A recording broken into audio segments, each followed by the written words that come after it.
Beautiful country. Looks like Switzerland. The time being 7:02, I call to order the Franklin School Committee meeting.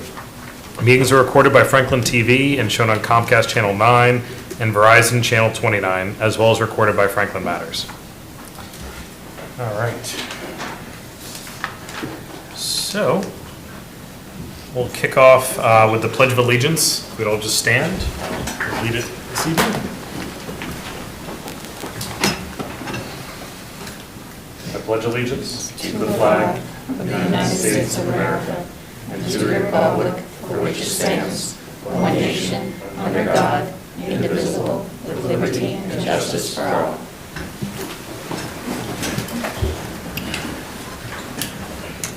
And then, as is customary, we'll pause for a moment of silence.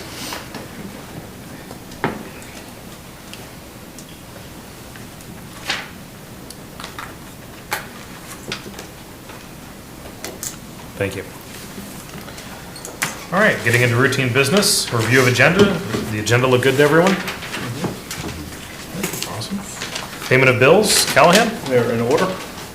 Fantastic. Payroll is in order. FHS student reps.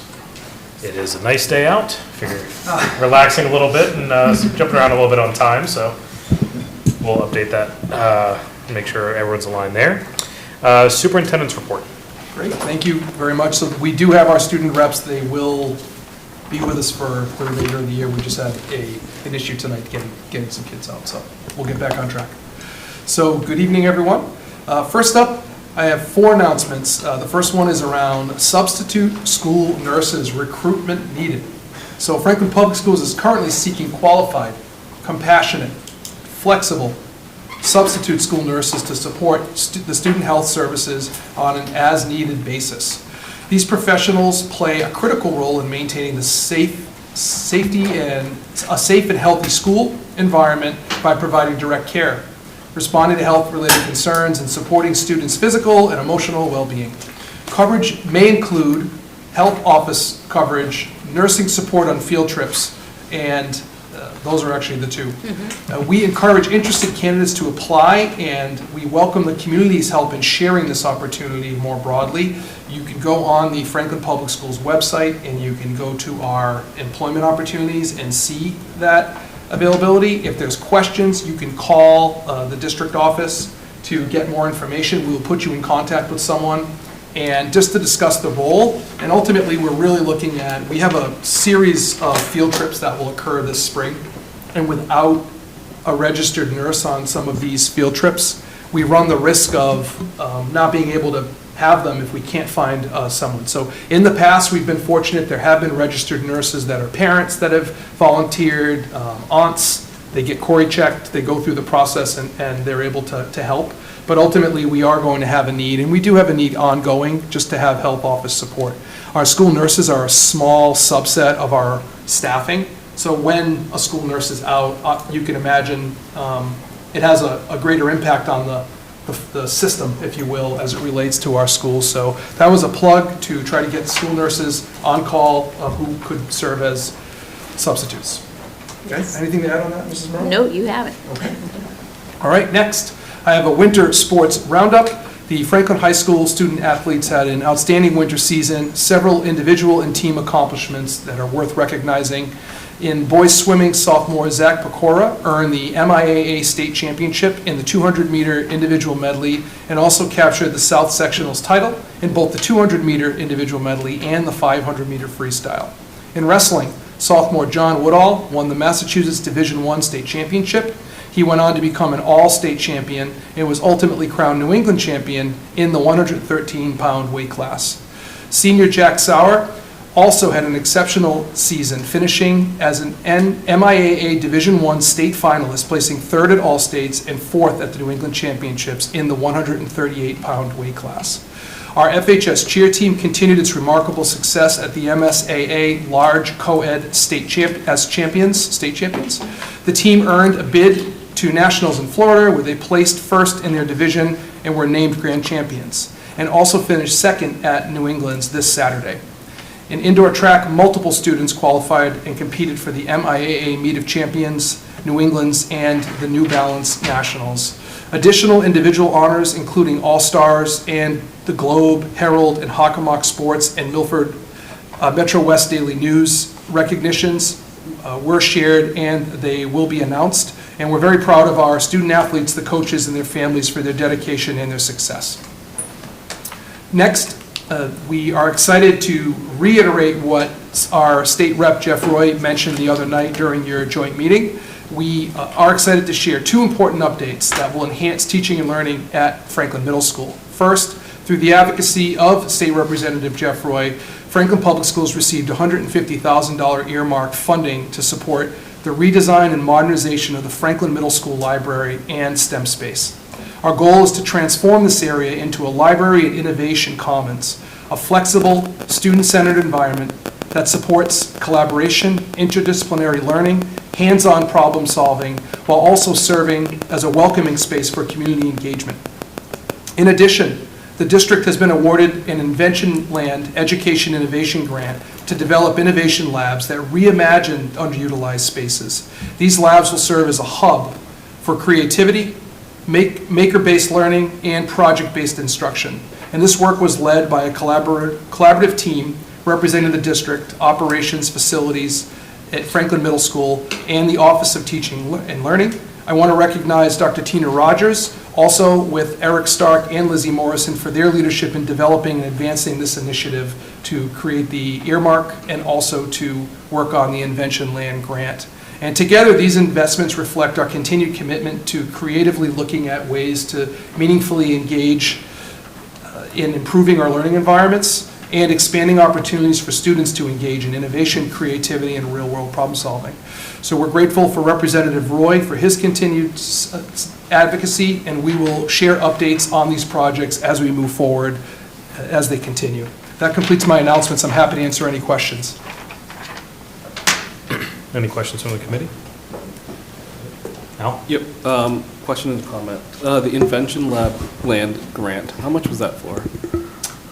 Dr. Rogers, do you want to? So they don't equate a dollar value to that until we share our commitment. So at this point, because thanks to Rep. Roy, we have that $150,000 commitment. So we will be working with them to identify what the actual dollar allocation would be, but ultimately it's a percentage of a discount on services and equipment and furniture and things of that nature. Okay, cool, thank you. Yeah. And the other thing, Franklin, Science Night. I don't know if you were going to say that. I don't want to. Okay. You are correct. We are going to make an announcement on Science Night. It didn't make my sheet, but it wasn't because it's not important or valuable. It's because I forgot to put it on there. And, to be honest, we are pulling it up here. We are excited to announce the FHS Family Science Night. That will take place. It's hosted by the FHS Science National Honor Society, and it will take place on April 9th, 2026, from 5:30 to 8 p.m., and we would love for our students and families to join us. For one evening, the high school will be transformed into a pop-up children's science museum. This free event offers pre-K through grade 6 students the opportunity to engage directly with our Science National Honor Society students through a wide variety of hands-on demonstrations and interactive activities. All are welcome to attend, and we really encourage it. It's a great evening. They do an excellent job of really putting together a great program. I have fond memories of bringing my own children there before they were even in middle school or entering middle school, and just thought that they do a phenomenal job. So we do recommend that. And if you're a community member, or you're interested to see more about what goes on in schools, that's a great opportunity to see some of the excellent things that are happening, and it's a great family event. Thank you. Quick question on the funds for the redesign of middle school, right? Yes. Has this value has been reduced? Because sometime back I saw it as 200K. Is it reduced to 150K? We had originally submitted, but the final amount that Representative Roy was $150,000 was what was committed from the state when you put it in, so, yeah. Thank you. Yep, I mean, you're it's, no, it goes with the recent office hours that we had, right? A lot of questions on, at least a few parents had the questions on the STEM. How are we going to, improve the STEM activities in the school, especially in the middle school? Yeah. And I hope this will definitely help those aspects. Yes, I believe it will. I think there's a collaborative effort. I know Dr. Rogers is going to be engaging with students, families, and the Franklin Middle School staff as part of the process of this design to try to bring people along as we move through the process. So, yes. Thank you. You're welcome. I just had a real quick one. When you're looking for substitute nurses, what's the credential for that? I know nurses come in different varieties. Yeah, they just need to be an RN, so they need to have Okay. that their All right, mass I just wanted to make sure. We're RN. looking for an RN. Okay. Yes. We will take LPNs too. If we- Right, yeah. RN or LPN, but have to be have a license in Massachusetts. Sure, okay. Yeah. That's it, yeah, thanks. Just in terms of the grant funding or the funding from Representative Roy, just kudos to the entire team that kind of worked on this. Between, I know that there was this, last year, Senator Roush also had that earmark. And I hope everybody kind of understands, just like, while, Rep. Roy, Senator Roush, both fantastic. There's a lot of different stakeholders that they kind of go and they answer to. The fact that they kind of keep coming back to the well is it's indicative of the work ethic, and that you guys are actually, you know what they're talking about when they're going to put this earmark in. They know how valuable it's going to be when it goes back to the school. Superintendent Jagir, I know, this is what you ended up kind of going back for, right, with the certification. This is, your wheelhouse. And so just kind of kudos to everybody who's a part of making Franklin Public Schools what it is today. So that way, when Representative Roy does kind of have this opportunity for an earmark, he could just pick up the phone, call you and say, hey, what do we got? And he knows it's going to be tax dollars well spent back into this community, because you got a proven track record. That's exactly how it happened. But when he called, what we've learned over time is, one, we try to maintain positive relationships, but also you have to have a request ready to go. So I do, once again, I give credit. We have been visioning how we can transform that space, even dating back to the summer when all the moving was happening. We weren't going to use operating funds to do anything like this. So it made sense that if we were able to receive money, this would be an area we would want to tackle. So thank you for saying that. No, it's fantastic. It's reminiscent of, remember the Dig Ready projects from forever ago back in Massachusetts? We kind of are seeing that a lot, where you have a lot of Dig Ready projects that are just there in the back pocket, so when you do get that call, you can bust it out. I know it's a lot of work to get there, but then when you do get that call and you can kind of answer very quickly with a full-fledged project, it's fantastic. So thank you very much for all the work. Awesome. All right. So then moving into guests and presentations, we have a presentation from Lifelong Learning tonight. Yes. So while we're warming up, I just wanted to set the stage. So we're joined by Miss Patricia Gay, who's here today. She is our Director of Lifelong Learning. I'm going to sit shoulder to shoulder with her as part of this. There's a few projects. I would say Patty has many irons in the fire right now. It's probably a nice way I can say it. You'll get an overview on many of the things that are happening. Some of it's informational for the community as well, but also we want to provide some kind of data-driven updates on some of the progress that has been made throughout the year. As we've done with the reorganization, many things have shifted. So schools reorged, but then ultimately anything attached to schools or programming also had to go through a similar process because of how we're now organized. So without further ado, I'll join you over at the rostrum, but Patty, please take it away. Thank you for being here. All right, thank you for having me tonight. Very excited to give you some updates. We are Lifelong Learning, part of Franklin Public Schools. Pardon me. All right, so this is just a general overview of our programming. So we have the Solutions program, Community Learning, the Music Academy, as well as summer programs. And then just some other things I put on the bottom, just that random programs that we have that you might not know about. We have Community Walking program that takes place at Franklin High School. We have the Franklin, thank you. We have the Franklin Middle School Ski Club, the Franklin Middle School Jazz Club, and we also offer a reception for the class who's celebrating their 50th class reunion, and they escort, they lead the graduates into the graduation each year. And it's a nice event that we offer for that class that's returning to FHS. And sometimes they combine it with a class reunion. This year they're doing events the whole weekend. So we have, registration is open for that right now. Of course, it's free for the class of 1976. We have approximately 26 graduates returning as of today, and some are bringing spouses as well. So we're looking forward to that event.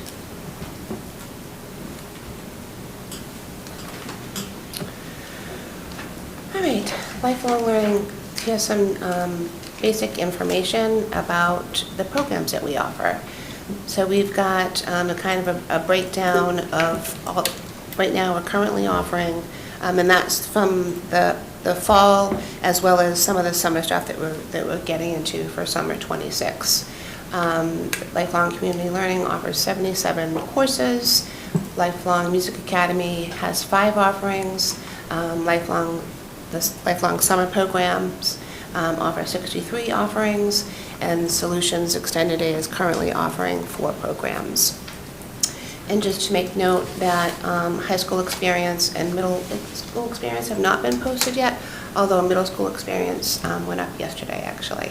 But we haven't fully announced it yet, so we have 0 at the moment.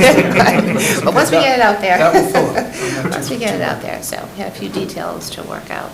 So just a breakdown of those enrollments, 2,195 individuals served, 1,254 students, 941 adults. And that is 7 locations in and around Franklin that we offer programs. When Patty and I met earlier to talk through this, I was surprised that 941 adults within the community are participating in the programming that we offer in a variety of ways. So. And I think when we met, I had a tab open, and I was trying to find... You had a lot of tabs open. Too many. Admittedly so, too many. But when I was looking for a particular event, it was like, wow, all those events, so that's what... Yeah. Oops. All right, just an overview and history. We are a fully functioning, self-sustaining part of Franklin Public Schools, established in 1998. We do maintain community partnerships through the Franklin Downtown Partnership, the Franklin Cultural Council, as well as the Franklin Police Department, who help us to offer free programs for students on safety, home safety for the elementary age, and then again, this spring we're doing one for middle school students. All right, looking ahead to next year, we are some new initiatives and expansions. The staff childcare Little Solutions toddler program, Solutions before and after kindergarten program, which was one way that we have to expand enrollment.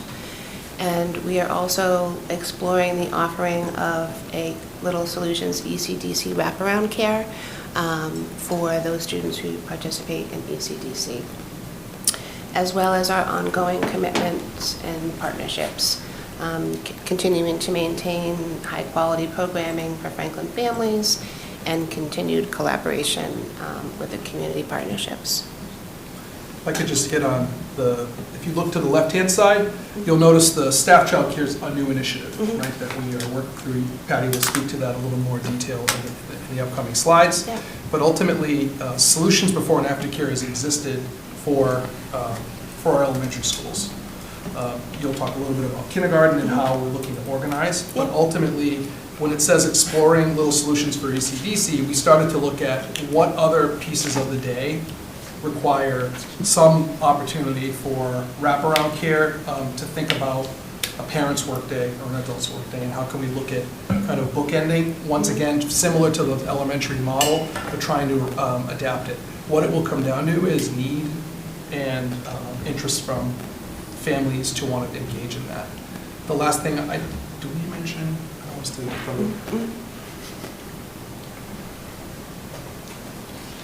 it's not really a secret, but I don't want to say it. Okay, okay, good. We'll get to it. All right.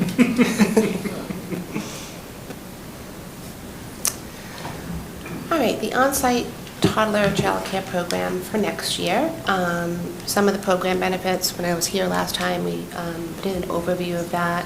It supports the district recruitment, retention, and the work-life balance, as well as provides accessible, high-quality childcare, and it aligns with the district's commitment to support staff and strengthen the school community.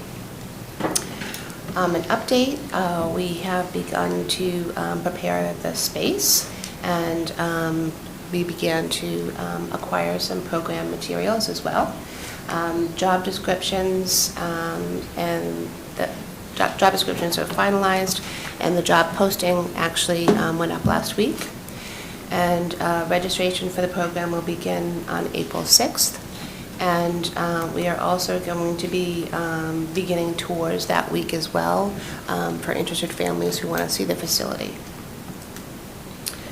So just some data behind the reasoning for this is that we put a survey out to staff and wanted to gauge their interest in such a program. We had 26 people that responded to the program. There was an array of people who just love the idea, may not even have children yet, but just love the idea that it's a possibility. And of those, we have 5 that were interested. And should we not be able to fill those spots with Franklin Public School staff, we will open it up to town employees beginning on May 1st. And per our EEC best practices, we're going to start with a program of 9 students, and that is a 9-student to 2 staff ratio. So our current posting is looking for 2 toddler teachers. So you mentioned in some of the survey data, it was we're interested, where we don't have children of the age yet, but if this gets off the ground, we're truly looking at this like a startup, having to start somewhere. But I was really pleased when 26 people expressed interest to say, in the future, this would really be an opportunity. So we've really been thinking about it. And then we visited other towns that have this, and they do open up available slots just to keep it available, open. And they do a lottery, and it's a really it's become pretty popular, like in Medway, for example, where it's become pretty popular beyond that too. So if we prioritize and allow staff to have an opportunity first, then look to move it to town, then move it to public to make sure that we're optimizing, but within the EEC guidelines, we feel comfortable that we can make that happen.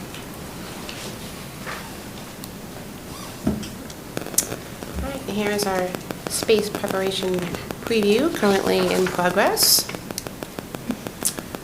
Got some little tiny furniture for little tiny people. A little tiny couch that actually is like a puzzle. It comes apart, and it's you can make it into all different configurations. We had a lot of fun with that. Setting it up. Yeah, more to come, but that's just a preview. All right, let's move on to expanding enrollment with Solutions Kindergarten Program. So we have extra space has been secured for a separate kindergarten population, which is one of our largest groups. That's just the way the enrollment has gone for years. Is that the younger they are, the higher the enrollment. Once we get to that fifth grade, we do have families that try to make that going home a certain amount of days, and then kind of decreasing the schedule as the year goes on. So this allows us to move our kindergarten students out of the K-2 program, creating more opportunity to enroll first and second graders from our waiting list. So just some data. Enrollment period opened the week of February 9th, beginning with our current families. We have 265 students placed for next year, 145 at Lincoln, and 120 at Washington. So our current wait list, which is ongoing, this data is actually from last Thursday. So we just continually are moving along to try to get families and students off the wait list. So the current wait list is 16 at Lincoln and 10 at Washington. And all students who had joined that wait list the first day have been accommodated, and that will just continue to grow as we move forward. And the wait lists are ongoing. We were kind of a little bit happy and excited that for the last 2 days, we have no one that joined the wait list. So, like, oh, nobody today. So, but tomorrow's a new day, and that's okay. And we'll just take it as they come. But enrollment and wait lists remain open. Patty's worked really hard this year to think about how, I think the goal is, there's a shared interest in trying to accommodate as many students as possible safely within the space that we have. We don't use classrooms, teacher classrooms for this type of, so it's your broader, your larger spaces like your CAFs, your gyms and whatnot. The other piece I would mention, I appreciate you saying from the day, because with transportation, with buses, we've run into, we did run into in the past around a wait list, but ultimately we were able to clarify where we had our initial sign up and then really work to place people. But it's always open because we want to give people an opportunity to at least express interest and try to work through it. Patty's worked really hard also looking at some people when they sign up might think they need 5, but then communicate back and say, actually, we need 3. So then there's a lot of shifting that has to happen to say, okay, we can free up and accommodate that now. Who's next on the list with that? So I think that's an ongoing process too that you go through. That. Actually, yesterday we emailed all families who are participating next year and gave them the opportunity to take a free pass to. They won't lose their deposit, but if is this a schedule that you really want to maintain, we're giving you until the end of the month to make that change without being penalized with and not losing those deposits that they've put down. So that's something that we did last year, and we find that it's we started that actually yesterday. So.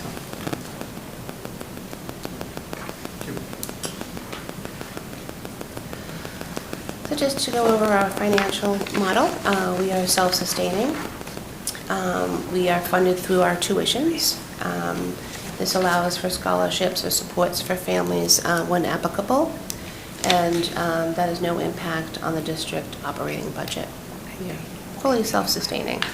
That's similar to the conversations we've had with the cafeteria with Colin around all aspects of the program, including healthcare, are funded through there. So it's a similar model that we discussed last meeting.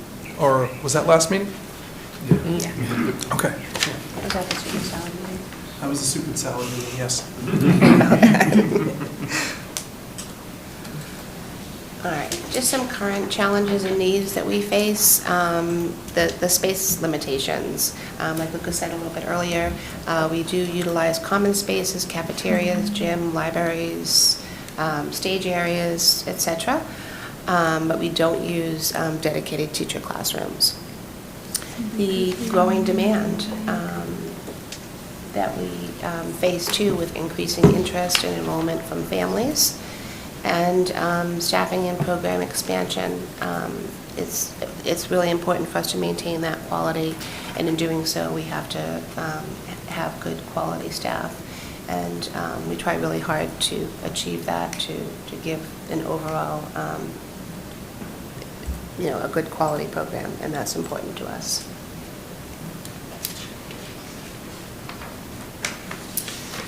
So as of January 22nd, 2026, our website has been updated to be part of the ThrillShare platform. We're really excited. It took us a little bit of time, but we did the transformation, and now it looks, we feel it really fits into the Franklin Public School model, and we're really pleased with it. It's nice and clean, and we like that didn't change our registration platform. This is like a forefront for our registration, but we've gotten some positive feedback from it. So you can scan to visit our website here.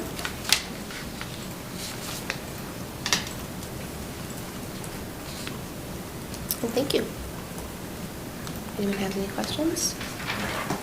Awesome, so we're down to the second, while we're doing questions, if you could just leave that Oh, QR sure. code up. Yep. Just so people have, Yep, of are course. interested, they're able to scan over to it. Mhm. I learned from last time. Thank you. All right, so questions from the group? Start with you, Reese. Yeah, thank you so much for the presentation. It's great to see all the efforts you've put forth to expand enrollment and accommodate more families. I think, before the presentation, Barbara, I was kind of thinking like, well, someone's going to have to ask the what's going on with solutions question. And it looks like you're accommodating a lot of families. I think there's a perception that solutions, certainly is busy and fills up quickly. But these wait lists seem not that bad to me. Yeah. And that's really great to see. Thank you. So thank you for the work you've done to accommodate that.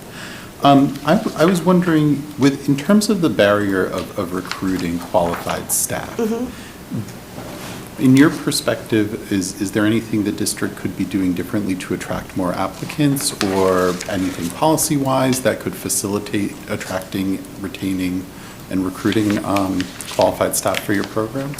I mean, I think the district throughout the years has done different things as far as job fairs and things like that.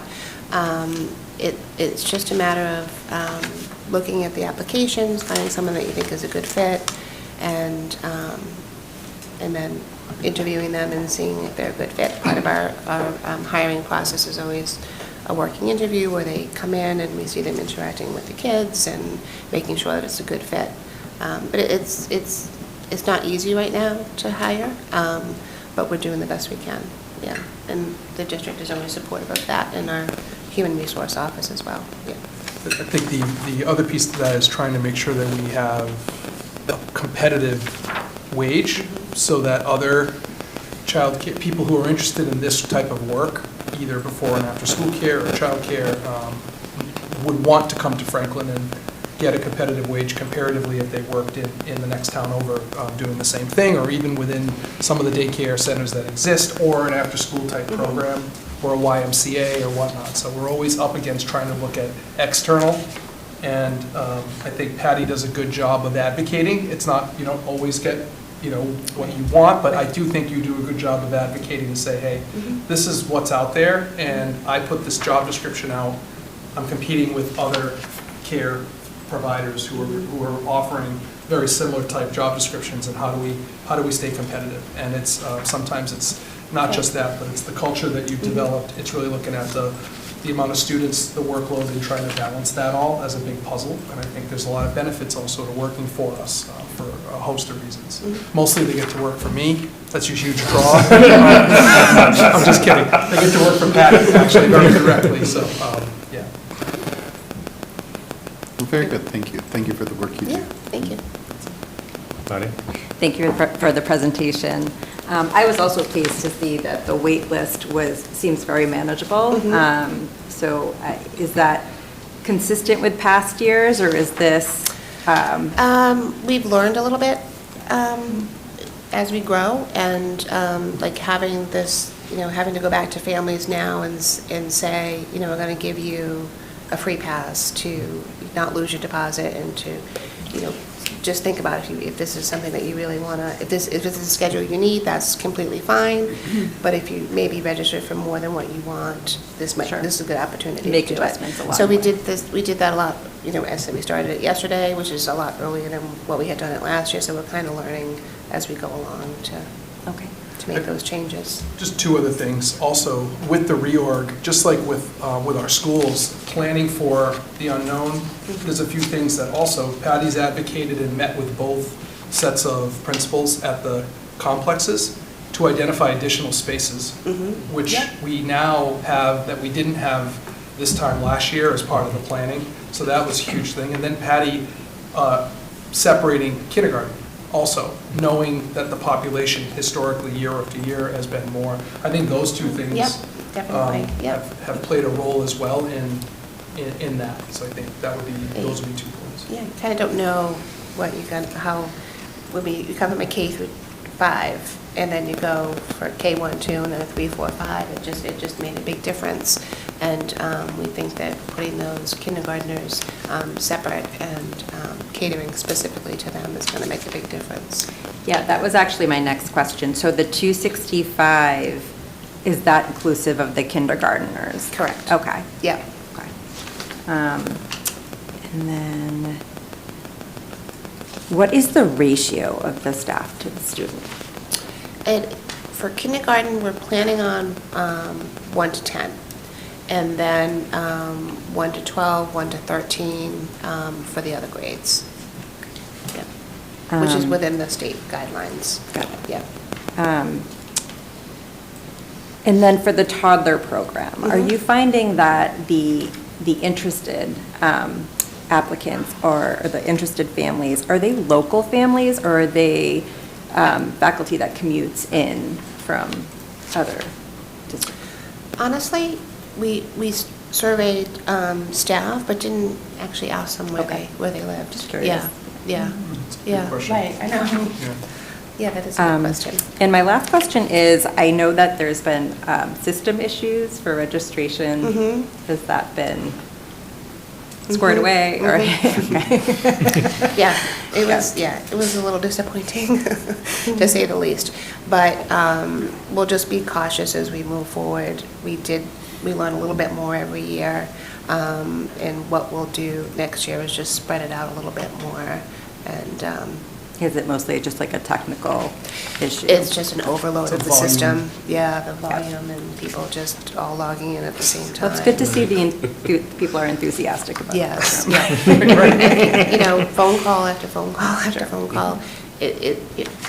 Parents were a little bit at ease, more so when they knew that it's not just you that's not able to register, that it's a system error, and we had to close it and then Well, kudos to you for reorganize. figuring And out. then- I'm sure that was and then challenging.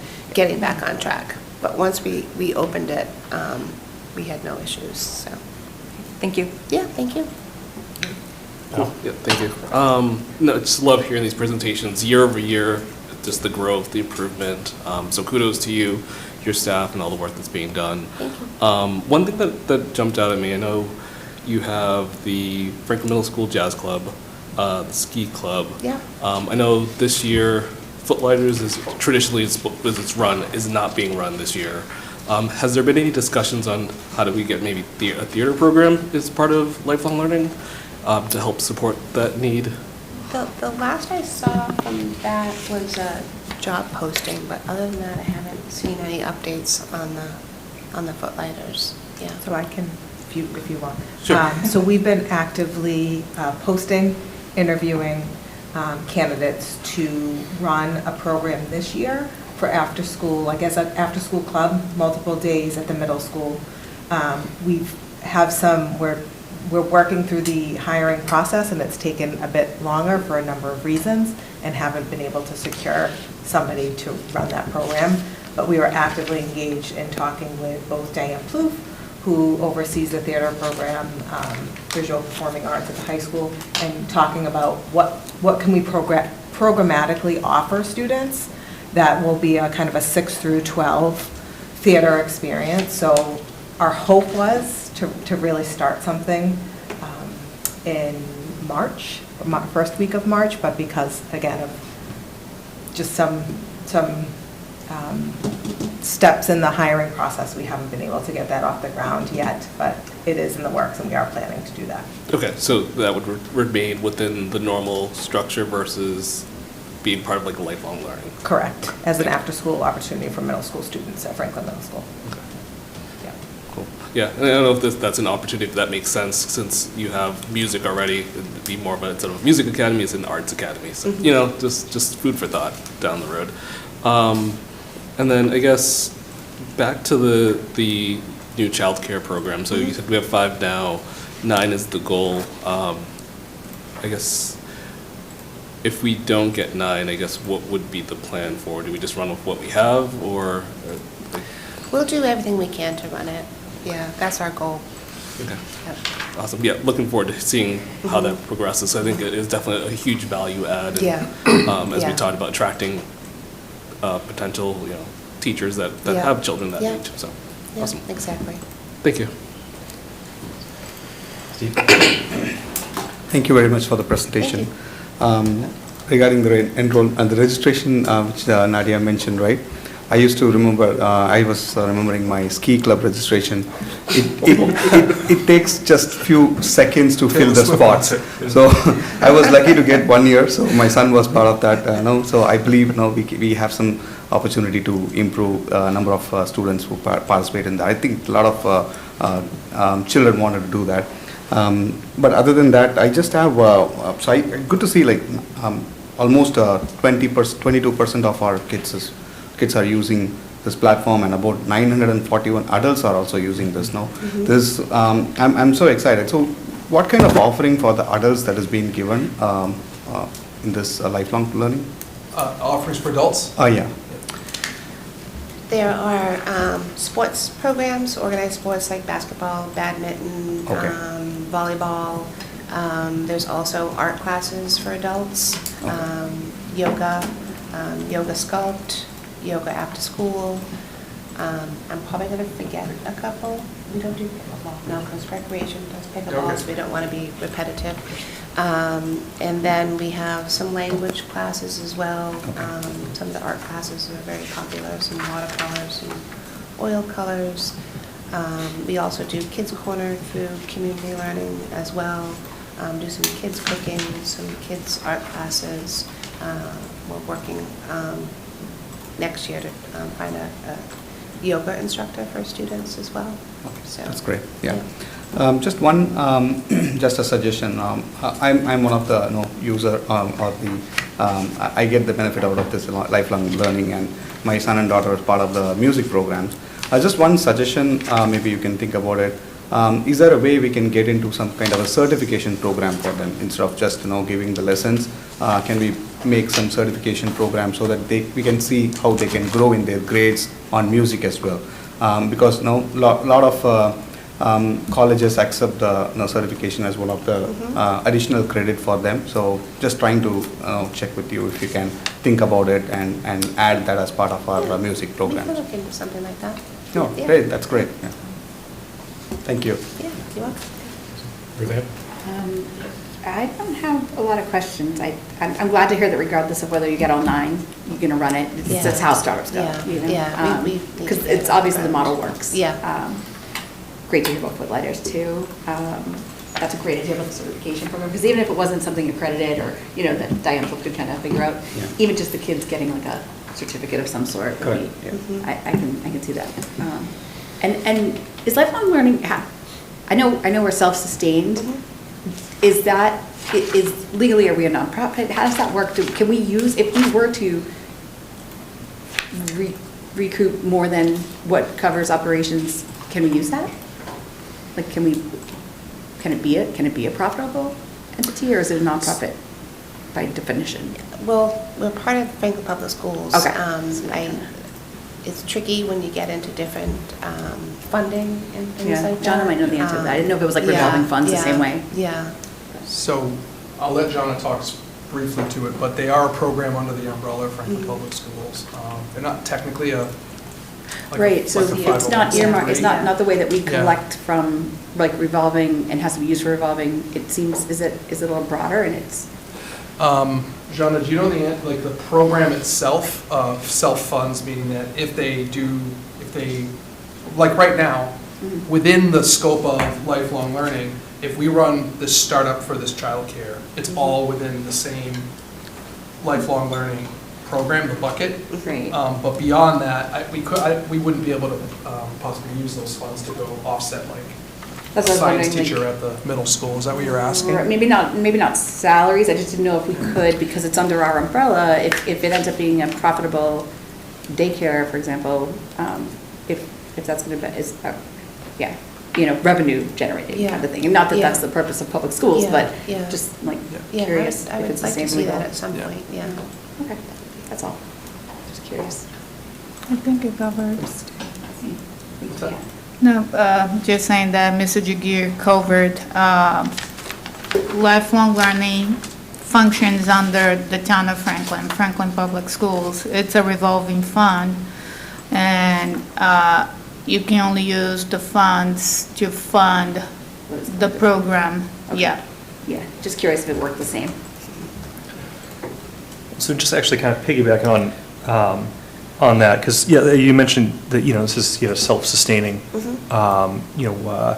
organization. And so in the years, like the money that's kind of coming on in, are we able to reinvest that within the lifelong learning program, or in terms of, like the daycare program? Take those funds, reinvest that to grow, to make more of those cool puzzle couches? Yeah. Absolutely. That was just one little glimpse of one corner. There are 3 more that are just as amazing. That is the goal. I think Yeah. to support the level of programming Yeah. that we're seeing and the increased needs, and when the funding does come in, it does go back into growing Yeah. lifelong learning, Yeah, and sustaining you have to program. reinvest with new materials and supplies, current, you try to make sure that they're current and in good working order, and that all puzzles have their pieces, and that everything is in good Staffing. order, and staffing and recruiting as well, yeah. Oh, that's fantastic, and, because just like we kind of heard Healthcare is on at our, healthcare's within that as Yeah, well. Yeah. During last meeting, when Food Services was over here and kind of talking about over the last 3 years, there was like $1 million in capital projects that they reinvested within themselves. You all are kind of doing the exact same thing. And I think it's always worth kind of repeating, because I remember not that long ago, they were kind of talking about, well, like how come like the school department line item 300 doesn't always maybe at the end of the fiscal year kind of give money back to the town? It's, well, we know, 78% is all people. So like, we know a lot of those costs. So we're able to kind of, what we're asking for is what we're spending. But we have all of these services, the revenue that's kind of coming on in, not giving out, it's not leaving line item 300, it's kind of Right. staying within that and just reinvesting within itself. Also, just like with food services, now those are extra, costs that money is now freed up for fire, for police, for DPW facilities, all those other, organizations that are out there. And this is just that one other way in which we kind of operate within this entire big ecosystem. And it's fantastic, and I can't believe we have 2 back-to-back meetings with self-sustaining organizations. Whoever's coming up on April 14th is in for I love, that you kind of talk about too, as, Stephen, when you kind of talked about like the adults, the 941 adults that you serve as well, that, I remember hearing it so often when we were kind of out talking about the override, and almost like the what's in it for me.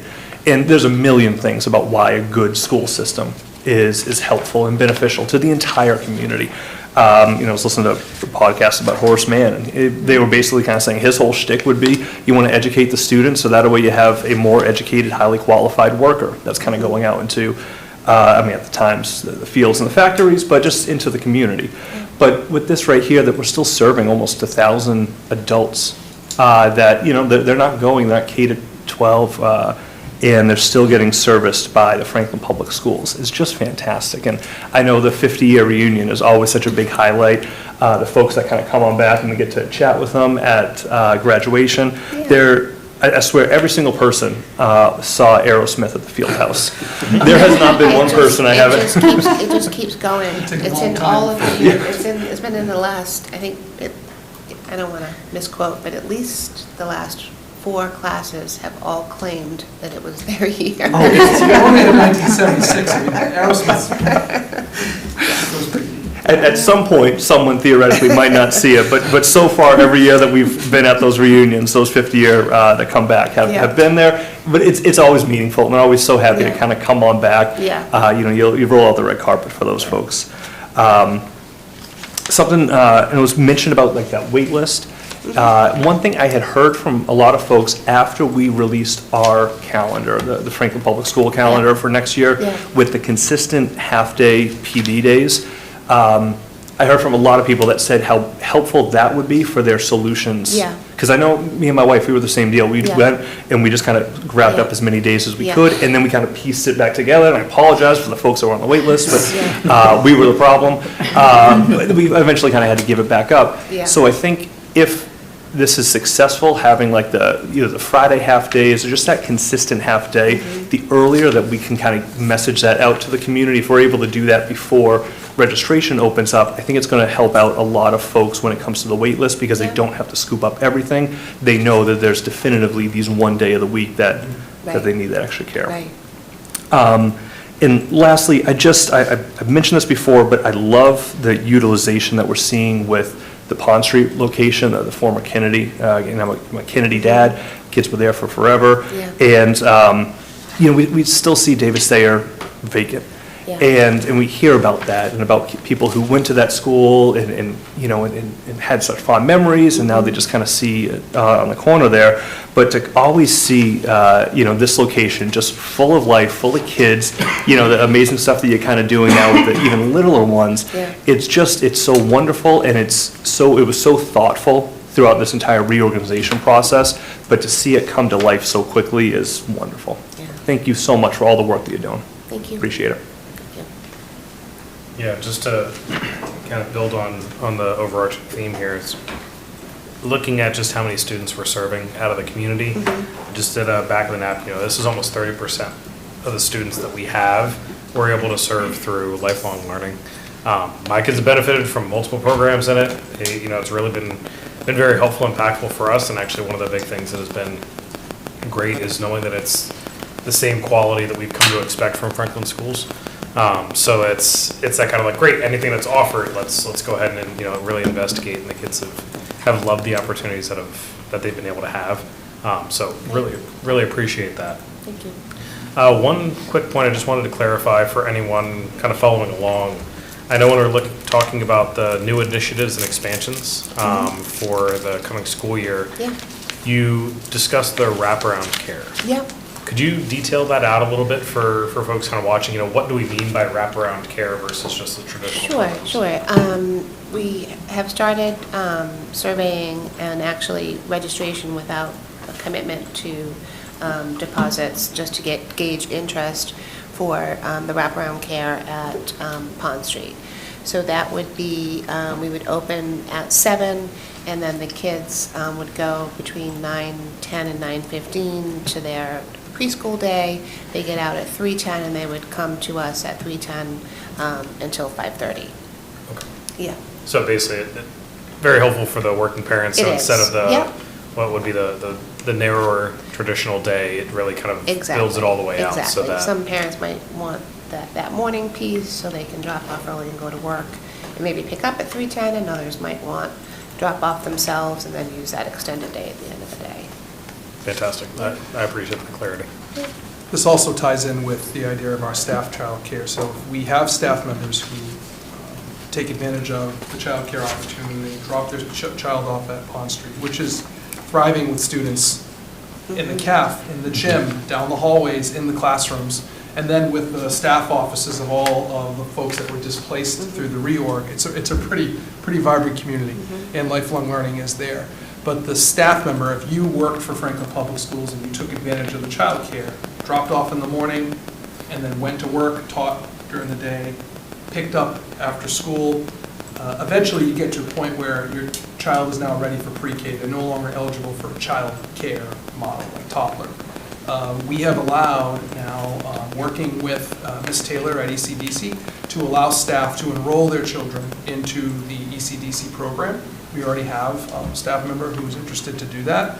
The trick and challenge there also is, without wraparound care, it's really not feasible, because they would have to have their child dropped off during the ECDC hours, but those don't align with your middle school, your elementary, and your high school hours. So this is another reason, if you have wraparound care, it actually opens up a whole different group of students that could be cared for within that program, and it's all based on seats that are available. If we have openings, that's the commitment that we would only have to make, is, are there openings for students to attend in some of our programs? And if there are slots and we want to open that to staff, we can start to build some continuity when we think about recruitment, retention. And what we found over time is, if people are comfortable with the services that are being provided, they know the locations, it's Pond Street, then it's Oak Street, but then when you're K-ready, you're back at Pond, and then you're enrolling in your town's, kindergarten program. So there's a kind of a long-term plan as we looked at this to really try to model this out, while also looking to generate some income off of available openings that we may have to try to optimize our environment, but also provide a service to our employees. Great, I appreciate that. Thank you so much. Thank you. Thank you for having me. Thank you.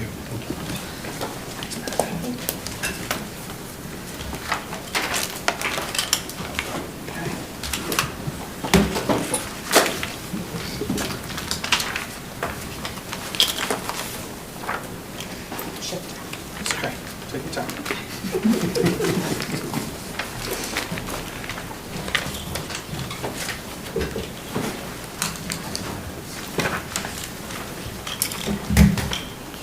All right, so moving along, we have discussion action items for the evening.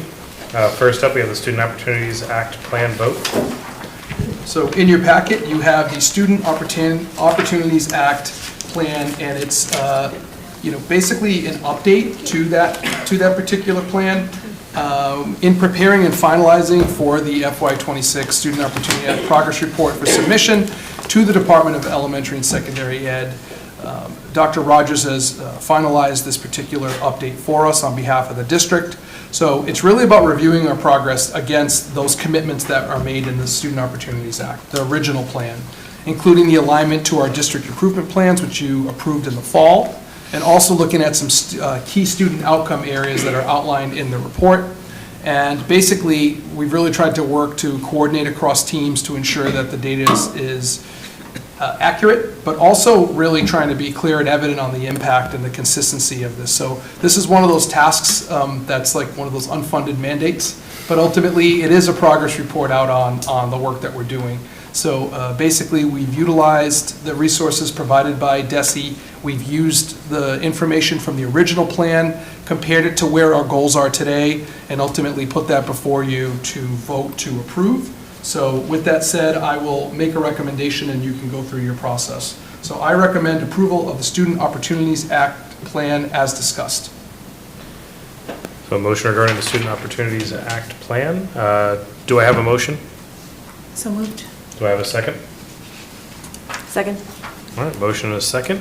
Any discussion or questions? Steven? Just on the achievement outcomes, there are a lot of increases and decreases in the number. So, and it's categorized at a very high level, right? 3 to 5, 8, and grade levels.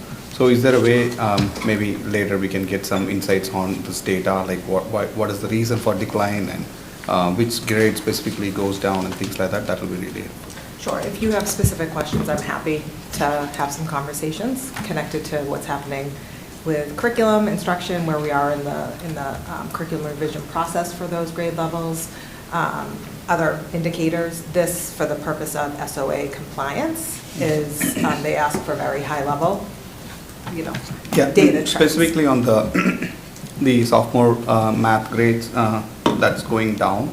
On both the English, on the both sections, right? Special education and the other section. So is there any specific reason? For high school? Yeah, for high Yeah. school. Is there And any now, reason? just speaking as a trend from across the state after the vote to repeal MCAS as a graduation requirement, the state saw a dramatic decline in high school MCAS results. And so we kind of were in that. We can, certainly talk about different indicators and rationales for why that decline might be, but when DESE reported out their findings, that was one of Okay. the The messaging is causing decline, is what it. that was one of the. One of the reasons. Yes. All right, thank you. Yeah. Okay. I have no questions. Reese? Yeah, I have a couple. I know my fellow committee members will know this, but in previous years, has the state given any feedback on the SOA that we've presented to them? Not in my time. Okay. No, and not Mr. Shapiro as well. Okay, thank you. And then I had just a clarification for one of the sections about chronic absenteeism. I wanted to make sure I was parsing it correctly, that it seems like it is describing that that we are not making progress towards the goals of addressing chronic absenteeism. Is this correct? This is page 3. Sure. If I'm looking at the right here, exceeding targets for chronic absenteeism. That's correct. Indicates that we've exceeded, we have done a better job at chronic absenteeism for that specific grouping of students that's reported on. Oh, very good. Okay, so I was not understanding it correctly. I'm glad I asked, and that's all my questions. Thank you. Noted. And another question. Al? No questions? Dave? So will this be the last year that you have to do this kind of report card? One more year. One more year, okay. All right, well, I appreciate all the work that goes into it, I'm sure. I'll be happy when that's done. No questions for me? Okay, so seeing no further questions, the vote's going to come in the motion. All those in favor signify by saying aye. Aye. Opposed? Motion carries. Thank you. Next up in your packet, there is a vote of endorsement for a request for a statement of interest for the development of a strategic plan. So just to recap for our community that's tuning in, maybe just only tunes into school committee meetings, there was a joint meeting between the school committee and the town council. There was a Chapter 70 review presented by the Department of DESE, the Department of Elementary and Secondary Education. After that, there was a discussion among the town council and school committee members regarding strategic planning and a shared interest in developing a strategic plan. And ultimately, the town council took up a vote to engage in that process to move forward, to evaluate and put together basically that statement of request for a statement of interest. And they took a vote unanimously to support that. And basically what that would mean is it would allow the town to put that out to the public and then receive statements of interest from strategic planners who are interested to engage in that work. And then there's no commitment on behalf of the town or school committee to engage any further, but ultimately you can put that out and see if the plans or the proposals meet what the needs are of the collective bodies and individuals on those bodies as part of that. So ultimately, the town did take their vote. It's in your packet today as a vote of endorsement. It was part of the discussion that we had during the meeting, and that is follow-up to the meeting that took place on March 18th. Once again, I will read the recommendation and then kick it over to Dr. Griffith to continue. So I recommend the endorsement of the request for statement of interest for the development of a strategic plan for the town council and school committee statement of interest for the development of a strategic plan as approved by the town council on March 18th, 2026. All right. Do I have a motion? Yeah, I'm just gonna say so moved. I'll take that one. Second? Second, excellent. Any questions or comments from anyone?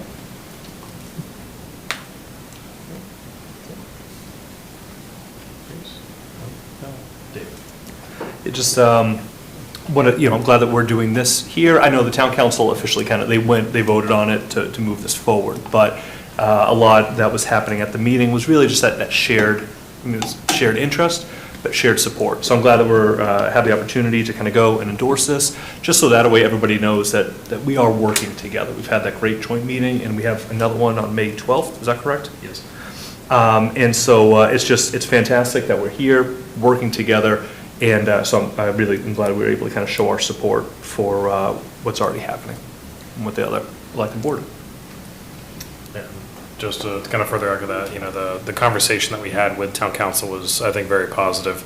A lot of focus on trying to find, a good strategic path forward for the town as a whole, recognizing the role that both the school and the town council play as partners in an overall process. But do look forward to that. And also just I think the candid approach to those conversations and really what we're going to be looking for. And as Dave said, excited to see town council at a school committee meeting in another couple of months. So, again, really seeing that community effort and that shared responsibility continuing to build. So without any further questions or discussion, vote will come in the motion. All those in favor signify by saying aye. Aye. Opposed? Motion carries. Moving, no discussion only items tonight. Information matters. So we have superintendent evaluation. We're starting to get into that season. So those on the subcommittee, we'll be discussing some times for scheduling as we get closer to that window. Budget, we actually had a budget subcommittee meeting tonight. A lot of discussion around the upcoming budget hearings, both with FinCom and with Town Council. Really, a lot of work went in through the admins. Thank you so much for those efforts and all the inputs from the committee. So really, I think have a good set of talking points for those hearings, as well as for the joint budget subcommittee meeting coming up next month. Policy? Dave? All right, policy will meet, we got next one, April 10th at 8:15. We're going to go with the early morning, policy and pancakes. Got a lot of great stuff talking about expansion of championship kind of signage, fee structures, along with, we have a lot on the docket, so we'll be bringing a lot of coffee too. Sounds great, thank you. Community relations, Al? Yep. So we had, I forget when we last met, it felt like a year ago, but we had last met, actually no, let me take a step back, sorry. What did we do? Stephen had his office hours, that was well attended, shared content about the budget, a lot of folks had asked some questions. Nadia spent was it the 17th? Last Wednesday. Last Wednesday, yeah. The Q&A session that Steve Sherlock hosts. I was at the Senior Center on the day after, so we've been around, being visible, which I think was really good. A lot of good discussions. Things will continue on. Our next meeting is TBD, as right now we're trying to firm up a date since I had to reschedule. And then we are planning Strawberry Stroll, and we did get confirmation that the Franklin High School design class will be lending their talents to design the magnets this year, so we'll see what comes up. So yeah, so more to come. Fantastic, thank you. Horace Mann Legacy Committee? And we have next meeting on March 30th, and so we're going to really kind of work on working with the Historical Museum to kind of piggyback on their Horace Mann birthday, which will be on May 3rd. The birthday itself is on the 4th, but they'll have a party over at the museum on that Sunday, and we're going to really try to piggyback on that to talk about like the kickoff for the work that we're doing and about the campus ideas and where we might kind of go from there. But again, the next meeting for the full group will be on the 30th. Fantastic, thank you. Joint PCC, Nadia? Yes, our next meeting is May 6th. Some PCC events are Lincoln Street 3 through 5 has a downtown sports night on 4/12 from 6 to 8:30. You can register online, $20 a child, $15 for siblings. Designer Bag Bingo is coming May 15th at Dean College. Ticket sales open up on April 8th at 6:30. Washington Street, there's a all-day dining out fundraiser at the Chateau for April 28th and a Red Sox Day at Fenway on May 8th. And just for the middle school, thanks to all who participated in the food drive hosted by the Kindness Club. Wonderful. School Wellness Advisory Council?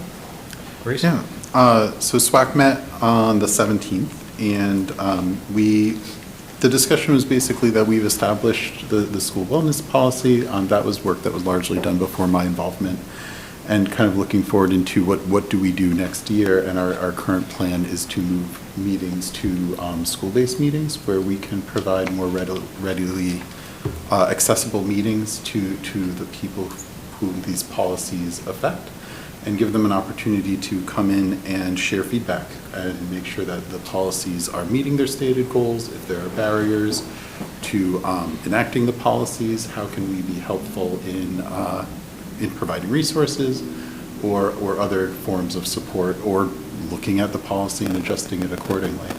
And potentially playing a role in sharing resources that, we're not sure what form that will take, but some ideas would like collate some effective practices, share them with principals who could choose to disseminate them to their staff, for example. And so we're going to be kind of working that out at our next meeting, which is going to be May 5th. But it's a pretty exciting time of kind of shifting focus from policy establishment to providing some more direct support through SWAC. And I'll go on to mental health task force. Please do. Okay, very good. So mental health task force met on March 11th. And we had, we're continuing our work with regarding online safety, and we had Jennifer Knight Levine join our meeting, who is, yeah, she's great.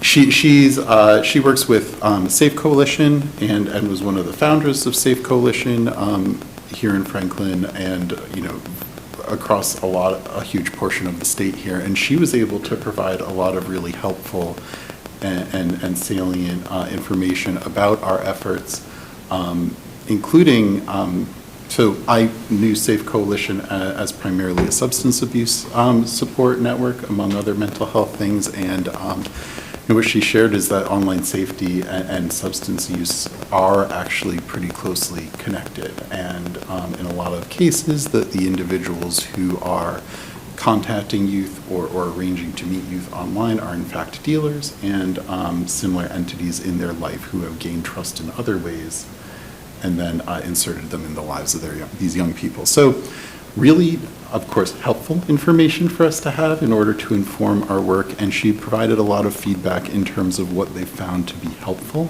in messaging to families and what has been less helpful. And so we're taking that information and using it to shape our action items in terms of how we are going to communicate with students, with families, and the community as a whole to provide preventative measures and also access to resources for those who've been impacted by this kind of thing. Our next meeting is March 27th. Thank you very much. All right. So now moving right along. Tonight, we're going to go into the consent agenda. Lucas? Okay, yep, I was trying to log in. Okay, I recommend approval of the minutes from your March 10th, 2026 school committee meeting as detailed. I recommend the acceptance of $1,800 from the Washington Street K2 PCC for field trips as detailed. I recommend acceptance of $300 from George's Pizza for in-house enrichment as detailed. I recommend the acceptance of 3 standing desks from David Gibson for in-house enrichment at FHS as detailed. Is there a motion to approve the consent agenda as detailed? So moved. Is there a second? Second? All right, motion and a second. Any discussions or questions? Seeing none, vote will come on the motion. All those in favor signify by saying aye. Aye. Opposed? Motion carries. All right. Moving into citizens' comments. Are there any citizens in the audience, in person or online, who would like to comment on an item that falls within the committee's purview?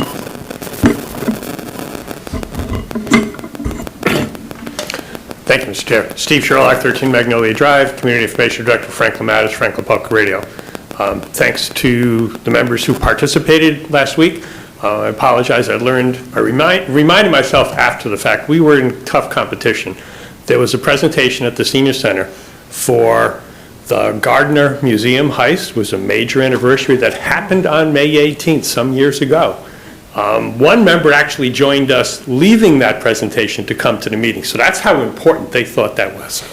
But the other participation, clearly were attracted to that. So I apologize for the less participation, but the participation of those who were there was good. So that's all key, and I look forward to continuing that collaboration. 2 dates to put on your calendar for the future. April 18th, Saturday afternoon, 1:30, your favorite poem. You may have one somewhere. Dig it up, come to the library, and share it.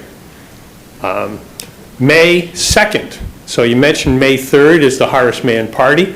The Saturday before, May 2nd, will be the 3rd iteration of the Jane Jacobs Walk, downtown Franklin, about a mile or two. Easy discussion around zoning, housing, and what we need to do to improve both of those, because aside from the schools, clearly funding comes from zoning and housing. They're all related, so it'll be good discussion. 10:30, I believe, is the start. There'll be additional details coming. We'll meet at the studio, finish back there, and let the conversation continue. Thank you for the opportunity. Anyone else? All right. Seeing none, new business? Okay, new business. So just to reiterate, the meeting that you have, the joint meeting, will be on May 12th.